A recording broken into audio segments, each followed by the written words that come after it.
Hi everyone, it's me Eleanor. It is another event of RC Events Creations. Hailey's 7th birthday at Barangay Taysan, Legazpi City. Yung aayusin nga pala namin dyan ay yung isang tent and yung unang ginagawa dyan ay naglalagay ng ceiling and yung ceiling namin ay Gina cloth na color white. By the way, yung mga panel boards nga pala ay dinala na dyan ay nabalutan na ng pink na Gina cloth and meron ng styrofoam na mga rainbow. Since yung birthday ay, or yung theme ng birthday ay rainbow. Yung ceiling ay ginawa ay pabubong style din. Since yung tent ay pabubong din. Yung ginagawa na dyan ay naglalagay na ng skirting dyan sa may table. Dalawang table yan. Yung lalagyan yan ng mga pagkain. Unang ginawa dyan ay naglagay ng white na Gina cloth dyan sa ibabaw. Ayan. And sa gilid naman ay naglagay pa rin ng Gina cloth na white. And tinatamtax lang ito dyan sa table. After malagay yung white na Gina cloth dyan sa mga sa table, ay next step na din dyan ay maglalagay na dyan ng ayan na pang ibabaw. Bali, yung skirting na style ay ganyan na. Parang naglagay lang ng white na Gina cloth sa ilalim. And next na ilalagay dyan or pang ibabaw dyan ay ayan na. And yan nga pala ay mga ribbon yan. Yung sa mga chair yan. Bali, yan yung mga ribbon namin na nilalagay sa chair na mayroon ng seat cover. And yung paggagawa namin dyan ay tinali-tali namin dyan sa straw para maging ganyang style. Since mahaba yan na ribbon ay bali dalawa tinatali namin dyan sa may straw. After malagay yung dyan na mga ribbon dyan sa my table or after maayusan yung table na paglalagay ng mga foods ay nagpa-balloons na kami dyan ng mga balloons gamit yung balloon pump. Ayan, yung unang binababalloons dyan ay yung color pink na balloons. Yung color nga pala na ginamit namin dyan ng balloons ay pink, blue, yellow, and red. Bali, 4 colors lang yung ginamit namin dyan. Yung unang ginagawa dyan, nagpapaballoons ng dalawa. And saka tinatali namin dyan. And after matali yung dalawa, ay magtatali ulit ng dalawa. Or basta ginatali yan ng by 2s. Next naman ay, after matali ng by 2s, ay pinupulupot or tinatali naman ito na by 4. Ganyan. Ganyan lang yung style. Makita nyo naman sa aking video yung process ng aming pag-balloon garland. Bali dyan ay iba-balloons namin na dyan yung 4 na colors. And same lang na style or sizes ng mga pinapa-balloons namin. Sa unang part nga pala ng aming pagpa-balloon garland ay same lang naman ng mga sizes yan.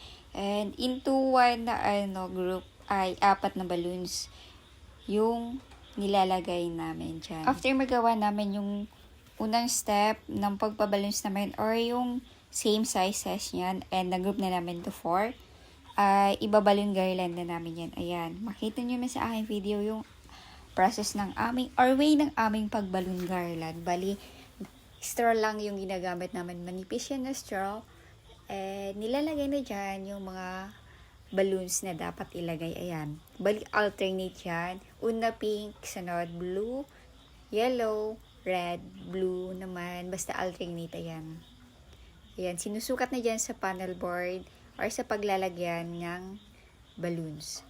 And para malagay dyan na napaballoon garland na ay maglalagay kami dyan ng straw dyan sa panel board. Yung silbi ng paglagay namin dyan ng straw ay para matali yan na napaballoon garland dyan sa panel board. And minimake sure namin na nakatali ito ng maayos para hindi yan matanggal na pagkakaballoon garland dyan or pagkakalagay dyan sa panel board.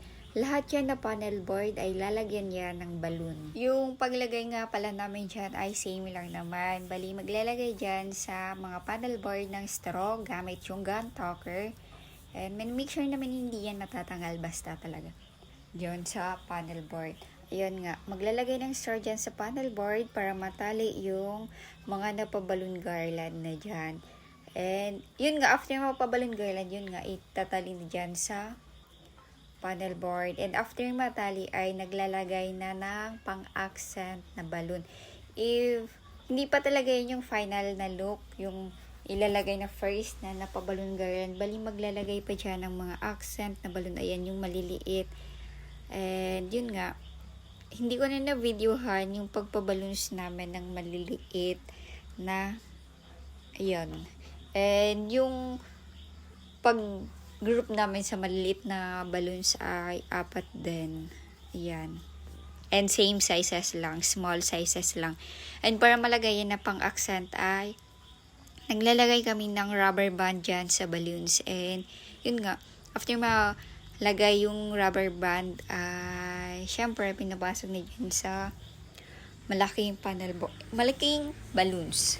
Yung isang panel board nga pala dyan sa may gilid ay naglagay lang ng balloon dyan sa taas since mayroong table dyan sa may gilid. Ayan. And yung sa isa naman ay sa same na sa may gilid din naglagay. And yung sa panel board ay naglagay ng 3 rainbow dyan. Hindi ko na videohan yung paglagay ng rainbow since dito yan ginawa sa bahay namin.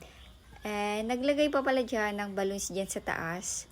Sa may ceiling yung sobra yan na balloons. Ganyang style nga pala yung nilalagay namin or dinagdag namin na design dyan sa pag-skirting namin dyan sa table. After ng ilang hours ng pag-aayos, ayan na yung naging setup ng RC Events Creations sa kanilang occasion. Makikita nyo naman sa aking video yung before ng kanilang venue. Kayo nang humusga if ano yung naging result ng aming pag-decorate sa kanilang occasions. Another proof na naman ang inayusan ng RC Events Creations. To our client, thank you so much for trusting RC Events Creations. Kami yung napili nyong mag-decorate or mag-setup sa inyong special occasions. Kaya thank you so much po, RC Events Creations. Nag-decorate kami ni any occasion like birthday, weddings, christening, and stage like graduation sa school and sa pageant. If nagandahan nyo ang aming pag-setup or pag-decorate, or interested kayong magpa-decor sa amin, ay you can send a message sa aming Facebook page, RC Events Creations. Our location is Legazpi City, Albay. RC Events Creation ay kompleto na po kami. Mayroon na kaming host or MC, makeup artist, and yung mga gamit naman ay kompleto na rin po sa pag-setup. Yung sa mga pag-decorate po, mayroon din kaming elegant couch, mga seat cover, table skirting, mga centerpieces, and mga utensils. Ayan, makikita nyo naman sa aking video na complete na po kami. If you are interested, you can visit our Facebook page for more information or inquiries. Andun po lahat ng inayusan namin or events namin. Lahat po doon naka-uploads yung mga photos na inayusan namin sa kanilang occasion. Sa mga taga-Albay dyan na nanunood dito sa aking YouTube channel ko, ano pang inaantay nyo? Magpa-decor na kayo sa RC Events Creations. RC Events Creation, we create and you celebrate. So yun lang for today's video. Thank you for watching and please don't forget to subscribe on my YouTube channel for more videos. Thank you po!